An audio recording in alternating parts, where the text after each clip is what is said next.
ಈಗ ಟೆಕ್ನಾಲಜಿ ಈಗ ನಾವಾದರೆ ಮನುಷ್ಯರು ನಮಗೆ ಗೊತ್ತಾಗುತ್ತೆ, ಒಂದೊಂದು ಸಿಂಪ್ಟಮ್ಸ್ ಆದರೆ ಹೇಳ್ತೀವಿ ಡಾಕ್ಟ್ರಿಗೆ. ಗಿಡಗಳಾದರೆ ಹೇಳೋಕ್ಕಾಗಲ್ಲ, ಅದನ್ನು ನಾವು ಮೆಷರ್ ಮಾಡಬೇಕು. ಅದರಿಂದ ಹೆಂಗೆ ಮಾಡಬೇಕು ಅಂದರೆ ಒಂದು ಸೆನ್ಸರ್ಸ್ ಹಾಕಿ ಅದಕ್ಕೆ ಅದು ಹೇಳುತ್ತೆ ನೀರು ಕಡಿಮೆ ಇದೆ, ಜಾಸ್ತಿ ಇದೆಯಾ, ಗೊಬ್ಬರ ಕಡಿಮೆ ಇದೆಯಾ, ಈ ಪರ್ಟಿಕ್ಯುಲರ್ NPK ಅಥವಾ ಮೈಕ್ರೋನ್ಯೂಟ್ರಿಯೆಂಟ್ಸ್ ಕಡಿಮೆ ಇದೆಯಾ, ಜಾಸ್ತಿ ಹಾಕಬೇಕಾ, ಅದು ಪ್ರತಿಯೊಂದನ್ನು ನಮಗೆ ಗೊತ್ತಾಗುತ್ತೆ. ಹವಾಮಾನ ವೈಪರೀತ್ಯ ಆದಾಗ, ಮಳೆ ಜಾಸ್ತಿ ಆದಾಗ ಈ ಎಷ್ಟೋ ವರ್ಷದ ಡೇಟಾ ಕಲೆಕ್ಟ್ ಆಗಿರುತ್ತೆ ನಮ್ಮಲ್ಲಿ.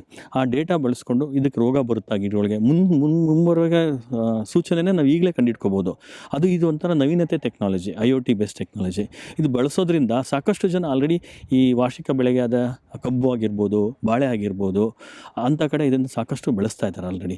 ಇಲ್ಲೂ ಕೂಡ ನಮ್ಮ ಕಡೆ ಈಗ ಪರಿಚಯ ಮಾಡಬೇಕು ಅಂತ ನಮ್ಮ ರೈತರಲ್ಲಿ ಸುತ್ತಮುತ್ತ ಮೈಸೂರು ಜಿಲ್ಲೆ ಏನು ರೈತಿದ್ದಾರೆ, ಇದನ್ನು ಪ್ರಾತ್ಯಕ್ಷಿತೆ ಮೂಲಕ ಅವ್ರಿಗೆ ಒಂದು 4 ಪ್ಲಾಟ್ ಅದಕ್ಕೋಸ್ಕರನೇ 1 ಎಕರೆ ಜಾಗ ಬಿಟ್ಟಿದ್ದೀವಿ.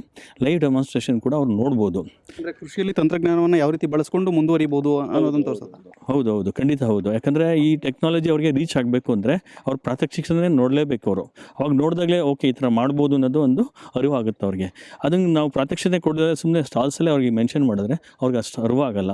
ಈಗ ಆಲ್ರೆಡಿ ಸುತ್ತಮುತ್ತ ರೈತರು ಬಾಳೆ ಹಾಗೂ ತೆಂಗು ಹಾಗೂ ಮಾವಿನ ಗಿಡಕ್ಕೆ ಈಗ ಆಲ್ರೆಡಿ IoT ಬೇಸ್ಡ್ ಟೆಕ್ನಾಲಜಿ ಬಳಸ್ತಾ ಇದ್ದಾರೆ.